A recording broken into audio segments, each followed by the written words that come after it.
तो आईपीएल 2024 का एक और सुपर संडे हमारे सामने आ गया है और आज होने वाले हैं दो रिवेंज फिक्सचर, यानी कि दिन का पहला मैच जो कि आईपीएल का एल प्रीमो, जिसको हम आईपीएल का फर्स्ट एल क्लासिको भी कहते हैं, यानी कि कोलकाता नाइट राइडर्स के सामने होगी royal Challengers Bangalore at the Eden gardens. और भाई पिछली बार जब चिन्ना स्वामी के मैदान पर ये दोनों टीमें मिली थी तो सुनील नारायण की रैथ का सामना करना पड़ा था रॉयल चैलेंजर्स बैंगलोर को, और एक तरफा कोलकाता नाइट राइडर्स ने पूरी तरीके से बैंड बजा दी थी आरसीबी की। और वहीं Punjab Kings versus Gujarat Titans जो आज मोहाली के मुल्लनपुर स्टेडियम में हमें खेला जाता हुआ दिखाई देगा, वो जब पिछली बार हुआ था तो एक बहुत ही हाई स्कोरिंग और थ्रिलिंग मैच हमें देखने को मिला था, जहां पर शशांक सिंह और आशुतोष शर्मा की जोड़ी ने एंड में गुजरात टाइटंस के हाथों से जीत छीन करके पंजाब किंग्स के खेमे में डाल दी थी।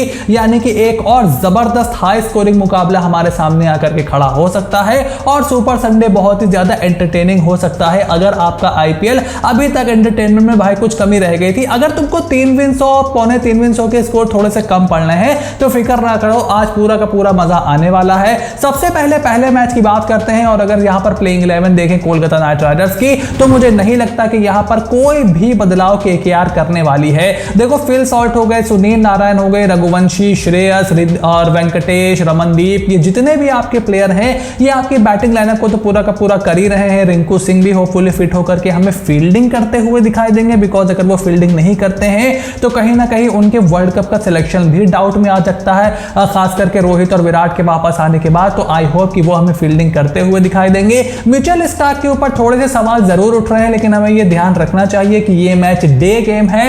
आरसीबी अपनी नीली हरी जर्सी पहन करके मैदान पर उतरने वाली है। तो दिन का जो मैच पिछली बार हुआ था लखनऊ सुपर जायंट्स जब अपनी जर्सी बदल करके आई थी तो मिचेल स्टार्क ने अच्छी बॉलिंग की थी, तो आज भी होपफुली वो उसको थोड़ा सा रेप्लिकेट कर सकते हैं, बिकॉज हल्की सी बॉल दिन में ग्रिप कर सकती है। और केएल राहुल ने तो ये भी बताया था कि जब शाम हुई थी, जब सेकेंड इनिंग आई थी तो बॉल ठीक ठाक मूव भी करना शुरू कर देती है। जब लाइट थोड़ी थोड़ी खुलती है और पूरे तरीके से दिन ढला नहीं होता है, थोड़ी बहुत बॉल ग्रिप भी करती है।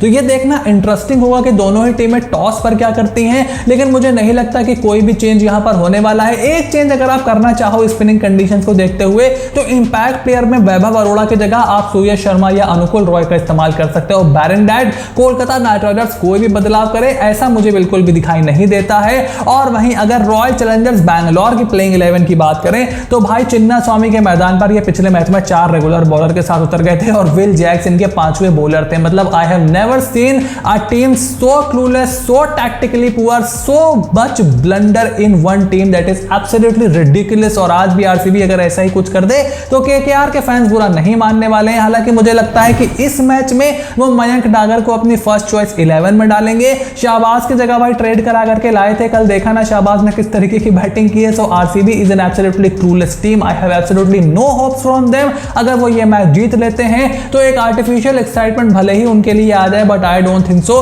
कि वो आगे जाते हुए इस टूर्नामेंट के प्लेऑफ में पहुंचने वाले हैं। और आप 4 रेगुलर बॉलर के साथ जाओ, उसके अलावा इंपैक्ट प्लेयर के तौर पर आप सिराज को खिला सकते हो या फिर यश दयाल को लेकर के आ सकते हो, और जिसका भी मन करे आप उसको लेकर के आ सकते हो। बट एक कम से कम स्पिनर तो जरूर डालो, कम से कम 6 बॉलरों के साथ तो मेरा भाई जरूर आपको खेलना चाहिए। और अगर इस मैच की प्रेडिक्शन की बात करें तो मेरी पहली प्रेडिक्शन तो देखो ये है कि 180 के थोड़ा ऊपर रन बनेंगे। आई डोंट थिंक सो कि 200 पार होने वाला है, बट सुनील नारायण है भैया, कुछ कहा जा नहीं सकता। तो 180 के आसपास का टोटल मैं यहां पर देख रहा हूं। श्रेयस अय्यर मुझे लगता है कि आज 30 से ज्यादा रन बनाने वाले हैं, बिकॉज अगर श्रेयस अय्यर जिस तरीके की पारी खेल रहे हैं उनका फॉर्म में अगर वो आ जाते हैं तो मुझे ऐसा लगता है कि आज श्रेयस अय्यर फॉर्म में आ सकते हैं। और अगर वो फॉर्म में आ जाते हैं तो केकेआर के लिए आगे जाते हुए जो second half of the tournament है, जो पिछले मैच में हार उनको मिली है, उसको भुलाना उनके लिए आसान होगा और एक नया मोराल आपका जगता है जब आपका कैप्टन फायर करने लगता है। और मेरी आखिरी प्रेडिक्शन विन प्रेडिक्शन है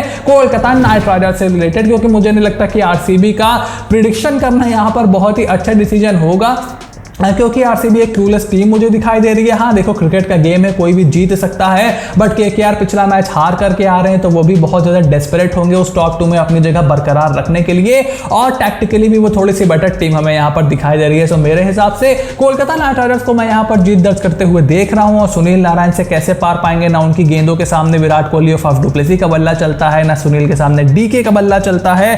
सो आई डोंट थिंक सो कि क्या होने वाला है, बट केकेआर का परिणाम मुझे जरूर भारी दिखाई दे दे रहा है। और अब अगर दिन के दूसरे मैच की बात करें तो देखो गुजरात टाइटंस की यहाँ पर प्लेइंग 11 से शुरू करते हैं, जो कि पिछले मैच में 100 रन भी नहीं बना पाए थे, which is a very disasters thing for a team like Gujarat Titans, जो कि हर जगह हार के मुंह से जीत को छीन करके लाने के लिए मशहूर है। इस टूर्नामेंट की शुरुआत इस साल उन्होंने ऐसी की थी, एक और मैच वो ऐसा जीत चुके हैं जब राशिद खान के बल्ले ने बोला था। तो आई थिंक एक आध चेंज वो कर सकते हैं। साहा, गेल, साई सुदर्शन, मिलर, अभिनव मनोहर तेवतिया, ये तो आपके टॉप 6 होने वाले हैं। देन राशिद खान, मोहित शर्मा, अजमतुल्ला उमरजाई या जोशुआ लिटिल में से किसी एक को आप खिला सकते हो नूर अहमद की जगह, बिकॉज देखो मुल्लापुर क्रिकेट का जो ये मैदान है वहां पर ड्यू थोड़ी सी ज्यादा आ सकती है और एक एक्स्ट्रा फास्ट बॉलर की आपको कमी खल रही है। सो जो आपका पुराना कॉम्बिनेशन था उसी तरफ आप जा सकते हो। अगर उमरजाई फिट है तो उनको लेकर के आओ, और नहीं तो जोशुआ लिटिल को भी आप खिला सकते हो। उसके बाद स्पेंसर जॉनसन, संदीप वरियर, कार्तिक त्यागी को ये इतना इस्तेमाल क्यों नहीं कर रहे हैं? शायद वो शुरुआत में इंजर्ड चल रहे थे, बहुत ज्यादा प्रैक्टिस भी नहीं करते थे, लेकिन अब वो थोड़ा बहुत मैदान पर प्रैक्टिस करने लगे हैं। सो यू नेवर नो, उनको आप खिला सकते हो। और इंपैक्ट प्लेयर के तौर पर आप यहां पर साई किशोर को लेकर के आ सकते हो, या फिर अगर आपको एक्स्ट्रा बल्लेबाज की जरूरत पड़ती है तो आप शाहरुख खान को भी एज एन इंपैक्ट प्लेयर इस्तेमाल कर सकते हो। बट अगर उमरजाई को आप खिलाते हो तो नंबर 8 पे राशिद आ जाते हैं।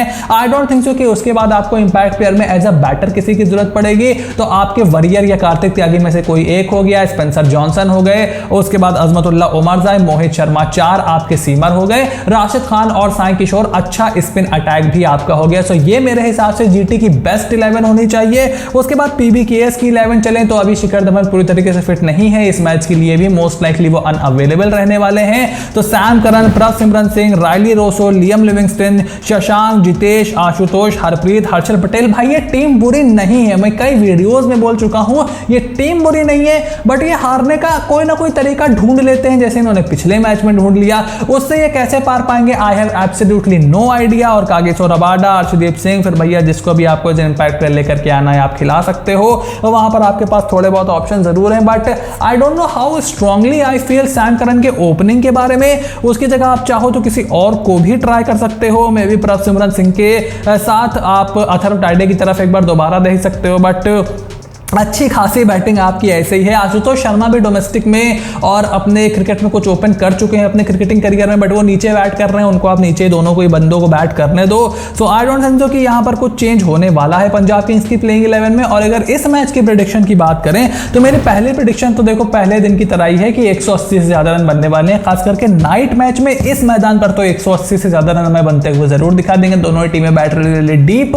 उसके बाद शुभमन गिल को 30 से ज्यादा रन बनाने चाहिए, बिकॉज पीबीकेएस की बॉलिंग है उसमें कोई बहुत ही लीथल चीज ऐसी नहीं है जो शुभमन गिल को परेशान कर सके। हाँ, अर्शदीप सिंह थोड़ा सा उनको शुरुआत में जरूर तंग कर सकते हैं, वरना फिर कोई ऐसा स्पिनर नहीं है या फिर कोई ऐसी विकेट में कुछ नहीं होने वाला है जो शुभमन गिल को परेशानी हो। So I am expecting 30+ run from at least. उनके अलावा किसी ने भी अर्धशतक अभी मारा नहीं है जीटी की बैटिंग में, so that is a worrying sign for them. और डेविड मिलर इंजरी के बाद वापस आ रहे हैं, अगर अजमतुल्ला खेलते हैं तो वो इंजरी के बाद वापस आ रहे हैं, साहा इंजरी के बाद वापस आ रहे हैं। सो दे वुड वांट कि वहां पर थोड़ा सा इंप्रूवमेंट उनको जरूर मिले। और गुजरात टाइटंस के लिए मेरी यहां पर विन प्रेडिक्शन है, बिकॉज मेरे दिल में जीटी के लिए एक सॉफ्ट कॉर्नर भी है because of the Shubman Gill. अब वो अपनी स्टेट टीम के फ्रेंचाइजी के सामने खेलने वाले हैं, तो वो ग्राउंड से थोड़ा बहुत उनको कंडीशंस का भी अंदाजा होगा। हालांकि ये नया ग्राउंड है, बट फिर भी बहुत ज्यादा यहां पर सिमिलैरिटीज हैं जो हमारा आईएस बिंद्रा स्टेडियम हुआ करता था। और उसके अलावा पंजाब किंग्स हारने का कोई ना कोई रास्ता ढूंढ ही निकालती है। तो मैं यहां पर गुजरात टाइटंस के साथ जा रहा हूं। तो आपके हिसाब से